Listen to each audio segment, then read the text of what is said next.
I am Cochetta. You have my daughters.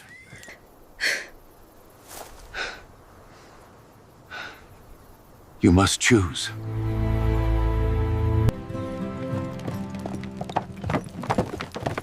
My father!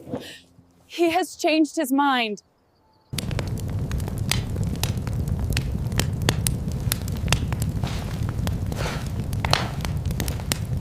The morning sun had barely crested the mesa when Thomas Hartwell heard the gunshots echo across his small ranch. He dropped the bucket of water he'd been carrying to his horses and ran toward the sound, his weathered boots kicking up dust with each desperate stride. What he found at the edge of his property would change his life forever. Two Apache women lay bleeding in the red dirt, their dark hair matted with blood, their traditional clothing torn and stained. Both were tall and powerfully built, with the bearing of warriors even in their wounded state. The elder of the two, perhaps 25 years old, had taken a bullet to her shoulder. The younger one, barely out of her teens, clutched a wounded leg that bent at an unnatural angle. Thomas had seen enough violence in his 32 years to recognize the work of bounty hunters. The kind of men who hunted Apache for the territorial bounty, caring nothing for whether their targets were warriors, women, or children. Without hesitation, he knelt beside them. The elder woman's dark eyes snapped open, fierce and defiant even in pain. She spoke rapidly in Apache, words Thomas didn't understand but whose meaning was clear. "Stay back. Don't touch us. Easy now," Thomas said softly, his hands raised peacefully. "I want to help." The woman studied his face, searching for deception. What she saw there genuine concern, not the cold calculation of a bounty hunter, made her shoulders relax slightly. She spoke again, this time gesturing to her wounded sister. Thomas didn't need to understand Apache to know she was asking him to help the younger woman first. He lifted the injured girl as gently as he could, surprised by her weight and height. She was nearly as tall as him, even lying down. The elder sister struggled to her feet, swaying but determined to follow. Together, they made their way to Thomas's small cabin. For 3 days, Thomas tended to their wounds. He cleaned and bandaged the elder sister's shoulder, set the younger one's broken leg with splints made from fence posts, and fed them both with what little food he had. His provisions, already stretched thin by a harsh winter and poor cattle prices, dwindled further. The elder sister's name, he learned, was Ayona, which she told him meant eternal blossom. Her sister was Kaya, meaning little but wise. Their English was limited but growing stronger each day as Thomas taught them new words. In return, they taught him Apache phrases, their voices mixing with his in the small cabin like a strange, beautiful song. On the 4th day, as sunrise painted the desert in shades of gold and amber, the thunder of hoofbeats announced visitors. Thomas stepped onto his porch to see 24 Apache warriors riding toward his ranch, their horses' hooves drumming against the earth like war drums. At their head rode a man whose presence commanded instant respect, tall, broad, shouldered, with silver threading through his black hair and scars that spoke of countless battles. Eagle feathers adorned his hair, and turquoise decorated his chest. This could only be a chief. Behind Thomas, he heard Ayona gasp. "Father," she whispered. The riders stopped 50 yards from the cabin, close enough that Thomas could see the paint on their faces and the steel in their eyes. The chief dismounted and walked forward alone, his gaze never leaving Thomas's face. "I am Cochetta," the chief said in heavily accented English. "You have my daughters." Thomas felt his heart sink. He had known this moment would come, but he had hoped for more time. Time to ensure the sisters were fully healed. Time to... He pushed the thought away. Ayana was Apache royalty, the daughter of a chief. He was a poor white rancher whose dreams had withered like grass in drought. There had never been a future there. "They're safe," Thomas said. "I found them wounded. I've been caring for them." Cochita's dark eyes studied Thomas with the intensity of a hawk examining prey. Why? It was a simple question that demanded a complex answer. Why had Thomas risked his life to save 2 Apache women? Why had he used his last medical supplies, shared his dwindling food, opened his home to strangers who many would consider enemies? Because it was right, Thomas said simply. At that moment, Ayana emerged from the cabin, her arms still in a sling, but her stride strong and proud. She spoke rapidly to her father in Apache, gesturing toward Thomas. Whatever she said made the chief's stern expression soften slightly. Kaya hobbled out next, leaning on a crutch Thomas had carved for her. She too spoke to her father, her voice earnest and grateful. Cochita listened to both daughters, asking questions Thomas couldn't understand. The conversation grew heated at times, with Ayana's voice rising passionately. More than once, Thomas caught her gesturing toward him, her dark eyes flashing with an emotion he dared not name. Finally, the chief turned back to Thomas. "My daughters tell me you gave them your food when you had little. You used your medicine when it was costly. You treated them not as captives, but as guests." Thomas nodded. "Any decent man would have done the same." "No," Cochita said firmly. "Any decent man, perhaps, but not any white man in this territory." He paused, studying Thomas again. "They also tell me something else, something that creates a problem." Thomas felt his throat tighten. Had he somehow offended Apache customs? Had his care been seen as inappropriate? Cochita continued, "My daughter Ayana has given her heart to a white rancher. She says she will not marry the warrior I have chosen for her. She says she would rather live with the shame of a broken betrothal than live without love." The words hit Thomas like a physical blow. He looked at Ayana, saw the tears in her eyes, the proud set of her shoulders. In 3 days had she truly come to care for him as he had for her. The quiet conversations by lamplight, the gentle touches as he tended her wounds, the way her face lit up when he walked into the room. It hadn't been his imagination. "I never asked for her heart," Thomas said quietly. "I never presumed, but you have it," Cochita interrupted. "The question now is what you will do with it." The chief walked closer, close enough that Thomas could see the lines around his eyes, the wisdom carved into his features by years of leading his people through impossible times. "You are poor," Cochita said. "Your cattle are thin, your land is hard, you can barely feed yourself, let alone a wife." Each word was like an arrow finding its mark. "But my daughter sees something in you that she values more than comfort or wealth, or even the approval of her people." Thomas's mind raced. "What are you asking of me?" "I am asking nothing," Cochita replied. "I am making an offer. My daughter wishes to choose her own path, against all tradition, against all wisdom. If you want her, you may have her, but know this, if you take her as your wife, she will be cast out from our tribe. She will lose her family, her people, her heritage, everything that has made her who she is." The weight of the decision crashed down on Thomas like a rock slide. To accept would mean condemning Ayana to a life of exile, cut off from everything she had ever known. To refuse would break both their hearts but preserve her standing among her people. "And if I refuse?" Thomas asked. "Then she will return with me.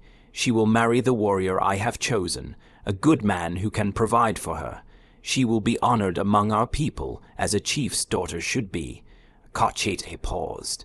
"She will be safe, she will be provided for, she will never know want or hardship, but she would never know love," Thomas thought.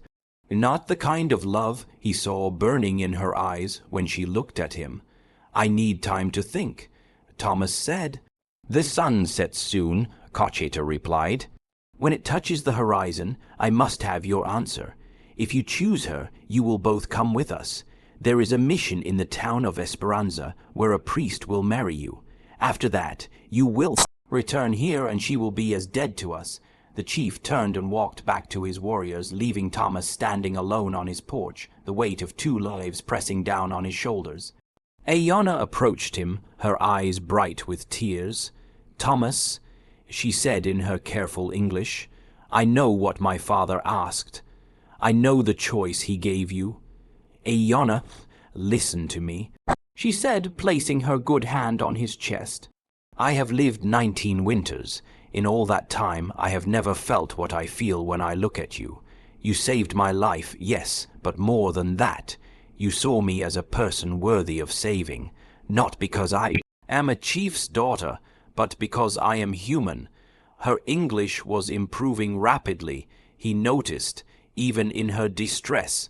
"Where I come from," she continued, "women are valued for the alliances they can create, the sons they can bear. But you ask my thoughts. You listen when I speak. You see me, not just what I can provide." Thomas took her hands in his, feeling the calluses from years of hard work, the strength in her fingers. "And I see a woman who deserves better than a failing ranch and a man with empty pockets. No," she said firmly, "you see wrong. I see a man who shares his last bit of food with strangers, a man who works with his hands to build something good from nothing, a man whose heart is bigger than his house." Her voice broke slightly. "I see a man worth leaving everything for. Your father, your sister, your people will survive without me," she said. "But I will not survive without you." Behind them, Kaya hobbled onto the porch, having overheard their conversation. She spoke in Apache to her sister, and though Thomas couldn't understand the words, he could hear the love and sorrow in her voice. Aeona replied, and the sisters embraced, both crying openly now. "She says she understands." Aeona translated. "She says love is rare and precious, and when it comes, we must be brave enough to grasp it." Aeona wiped her eyes. "She also says she will miss me every day until we meet in the spirit world." The sun was beginning its descent toward the horizon, painting the sky in brilliant oranges and purples. Thomas looked out at his small ranch, the weathered cabin, the struggling cattle, the empty fields that represented all his broken dreams.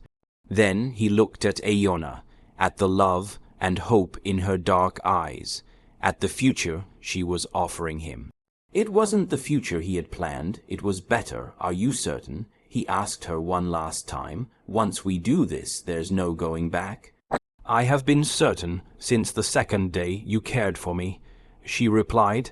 "When you thought I was sleeping, but I was watching you mend my sister's splint for the 3rd time because you wanted it to be perfect. That was when I knew your heart." Thomas looked toward the waiting Apache warriors, then back at the woman who had chosen to love him against all reason. The sun was touching the horizon now, setting the world ablaze. He made his choice. "Cochita," he called out. The chief rode forward, stopping his horse just short of the porch. His face was impassive, but Thomas thought he saw the faintest glimmer of approval in the older man's eyes. "I accept," Thomas said. "I will marry your daughter, and I will love her until my last breath. I may not be able to give her wealth or status, but I swear to you, she will never doubt that she is treasured." Cochita nodded slowly. "Then we ride to Esperanza. Now, the ride to town took 2 hours, during which Thomas had never felt so nervous or so certain of anything in his life. Aeona rode beside him, her back straight and proud, occasionally reaching over to touch his hand in reassurance. The mission in Esperanza was small and humble, presided over by Father Martinez, an elderly priest who had seen enough of the frontier to be surprised by very little. He agreed to perform the ceremony despite the unusual circumstances, perhaps moved by the obvious love between the couple. Kaya served as witness, standing beside her sister with tears in her eyes but joy in her smile. The Apache warriors waited outside, their presence both protective and final after tonight. They would ride away, and Aeona would be lost to them forever. The ceremony was simple. Thomas had no ring to offer, but Aeona removed a silver bracelet from her wrist and broke it in half, giving him one piece and keeping the other.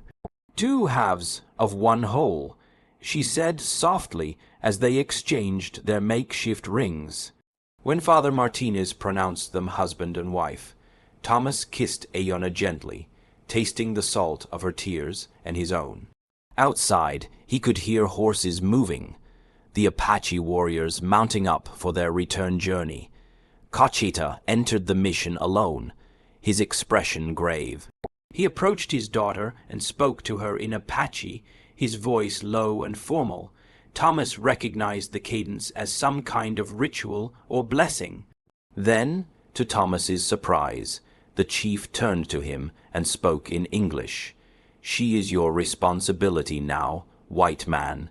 See that you prove worthy of what she has given up for you." "I will," Thomas promised.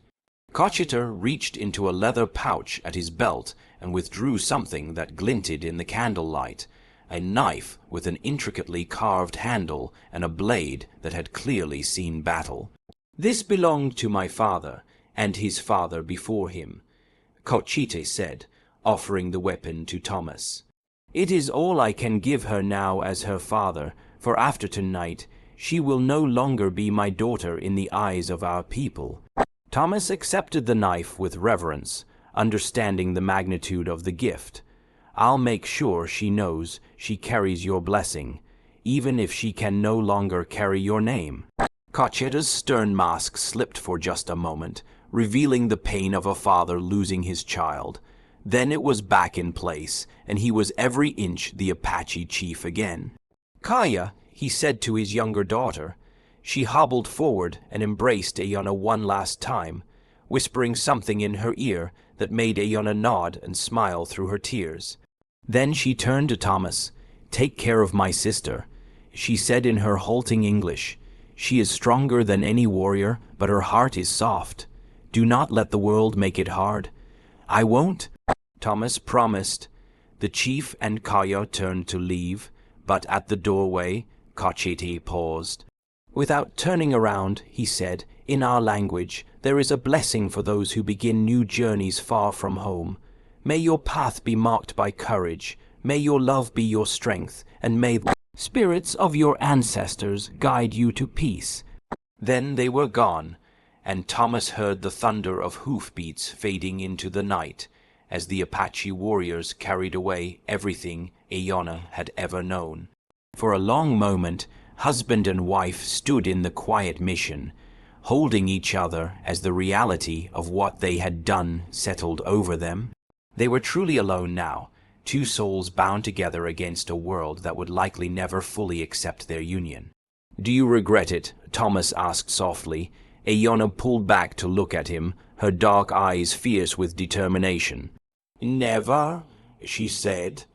"I have traded a cage of gold for a life of freedom. I have traded an arranged marriage for true love. I have traded the approval of others for the respect of the one person who matters most." She touched his cheek. "Some would call me foolish. I call myself blessed." They rode back to the ranch under a canopy of stars, the desert night cool and quiet around them.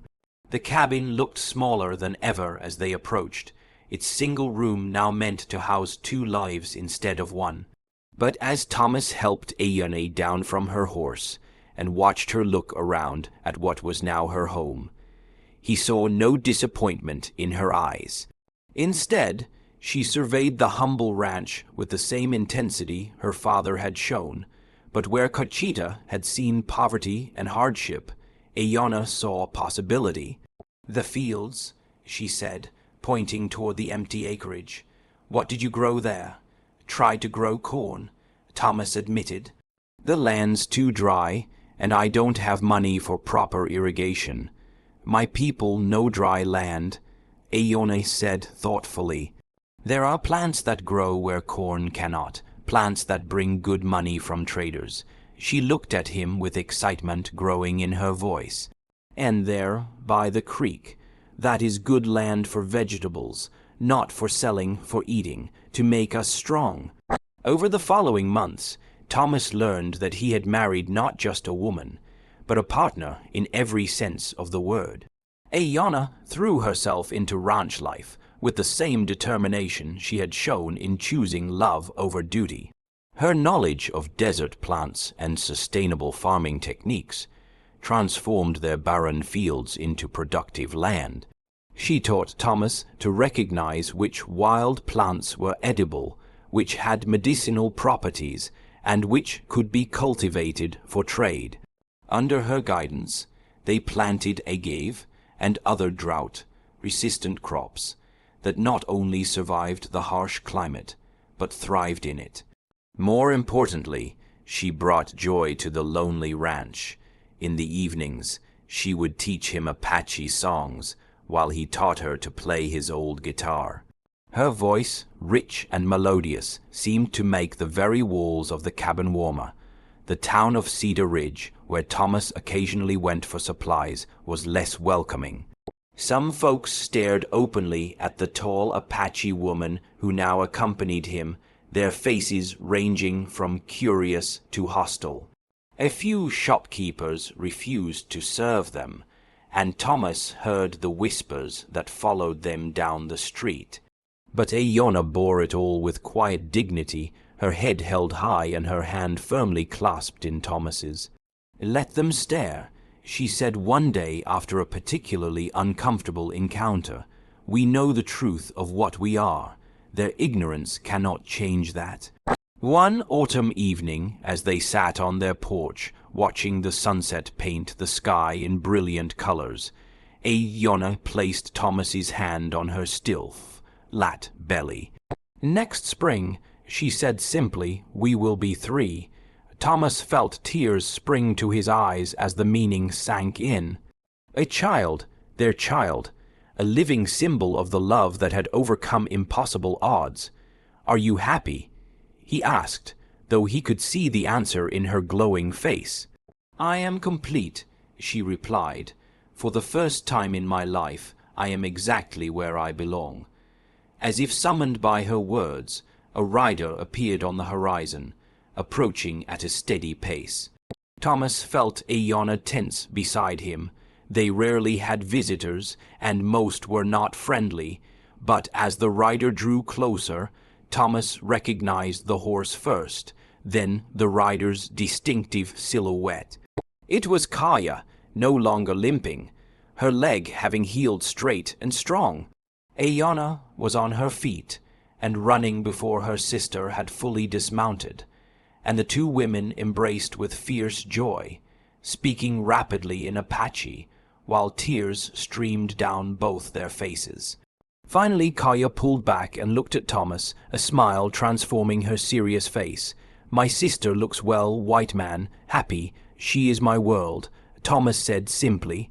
Kaya nodded approvingly, then turned back to Iona and spoke quietly to her in Apache. Whatever she said made Iona gasp and press her hands to her mouth in shock. "What is it?" Thomas asked, alarmed. "My father," Iona said, her voice shaking. He has changed his mind." Kaya switched to English, her words careful but clear. "Many things have happened since you left, sister, the warrior you were to marry. He took another wife, a woman who wanted him as he wanted her. They are happy." She paused, seeming to organize her thoughts. "But more than that, father has seen how the white man's world is changing.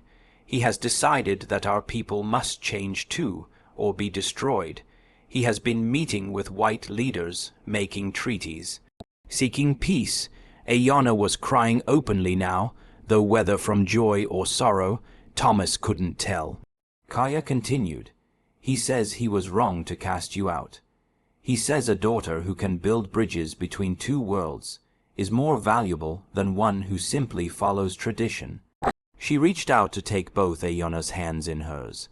"He wants you to come home, sister, both of you. He wants to meet his son by marriage and welcome him to the family." The words hung in the air like a prayer answered. Thomas felt his own eyes fill with tears as he watched his wife's face cycle through disbelief, hope, and overwhelming joy. He would truly welcome Thomas. Aeona asked, "He said to tell you that any man brave enough to marry an Apache woman and wise enough to make her happy has earned his respect." Kaya replied with a grin. "He also said to tell you that your husband's knife skills need work, and he looks forward to teaching him properly." Aeona turned to Thomas, her face radiant with happiness. "We can go home," she whispered, "both of us, together." Thomas thought of the little cabin, the struggling ranch, the hostile stairs in town. Then he looked at his wife, at the woman who had given up everything for love and was now being offered everything back, but this time with her choice validated and honored. "When do we leave?" he asked. 3 days later, they stood once again before Chief Cochita, but this time as a family united rather than divided. The chief looked older, Thomas thought, but also somehow more at peace. Kaya had been right, change was coming to this land, and Cochita was wise enough to see that survival meant adaptation. "My son," Cochita said, extending his hand to Thomas in the white man's gesture of greeting. "Welcome to our family." The formal ceremony that followed was unlike anything Thomas had ever experienced. He was painted with traditional symbols and blessed by the tribe's medicine man. Aeona, glowing with pregnancy and joy, stood beside him in full Apache regalia, no longer caught between two worlds but bridging them. As the sun set over the Apache camp, Thomas found himself surrounded by Aeona's people, no longer strangers or enemies, but family. Children played at his feet, warriors shared their stories with him, and elderly women taught him the proper way to prepare traditional foods. "So this is what belonging feels like," he murmured to Aeona as they watched their new family celebrate around them. "This is what love looks like," she corrected gently, "when it is allowed to grow without fear." Later that night, as they lay together under the stars in their traditional Apache dwelling, Aeona placed Thomas's hand once again on her belly. "What shall we name the baby?" she asked. Thomas thought for a moment, then smiled. "If it's a boy, we'll call him Bridge," he said. "Because he'll be a bridge between our two worlds. And if it's a girl, Hope," Aeona finished softly. "Because she'll represent the hope that love can overcome anything." "Hope," Thomas agreed, pulling his wife closer as the desert wind whispered its ancient songs around them. In the months that followed, their son was born healthy and strong, with his father's blue eyes and his mother's dark hair. The Apache people welcomed him as their own, while the white settlers in Cedar Ridge slowly learned to accept the mixed family who brought them superior crops and peaceful relations with the local tribe. Thomas's ranch prospered under Apache guidance, becoming a successful trading post that served both communities. More importantly, it became a symbol of what was possible when people chose love over fear, understanding over prejudice. Years later, when their hair was silver and their children had children of their own, Thomas and Aeona would sit on that same porch where they had first admitted their love. They would watch the sunset paint the sky in brilliant colors and remember the day when a poor rancher saved 2 Apache sisters and found himself saved in return. "Do you ever wonder," Aeona would ask, "what our lives would have been like if we had chosen the safe path instead?" And Thomas would take her weathered hand in his and smile. "No," he would say, "because safe was never really living. what we chose this wild, beautiful, impossible love. This was life. The desert wind would whisper its approval, carrying their story across the endless western sky, a testament to the truth that love, when it is real and brave and true, can indeed conquer all.